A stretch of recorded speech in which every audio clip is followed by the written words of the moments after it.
The Prime Minister has apologised for his government's U-turn on the West Coast rail franchise. He says he's angry that the tendering process will now have to be rerun at a cost of at least £40 million. Well, David Cameron was speaking exclusively to our political editor, Patrick Burns, and he put some of your questions to Mr Cameron as he prepares for the Conservative Party conference, which of course opens in Birmingham on Sunday. So, Patrick, what did the Prime Minister have to say?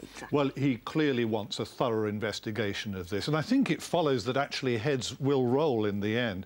But interestingly, he's joined the lengthening list of our political leaders who are apparently ready to use what is, as we see, no longer the hardest word in politics.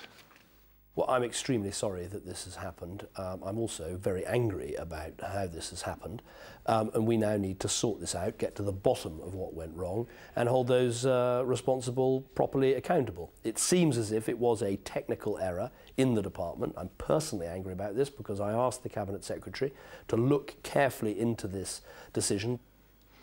And campaigners against high-speed rail, interestingly, see this as a reason why that project too should now be re-evaluated. I put it to the Prime Minister that there were persistent reports that senior cabinet colleagues of his also want to see it killed off.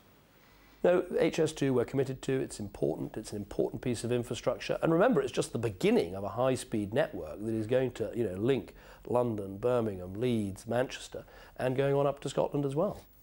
Now, Patrick, Birmingham's most senior Conservative politician won't be at the conference in his home city. How embarrassing is that? For Andrew Mitchell, the Sutton Coldfield MP, it ought to be a really important moment, this Birmingham Party conference, but I think he's probably calculated that it'd be more embarrassing to turn up than to stay away, because even before that famous confrontation in Downing Street, the Police Federation were planning a series of posters around the location of the convention centre. But when I spoke to the Prime Minister about this, well, he is certainly still standing by his chief whip.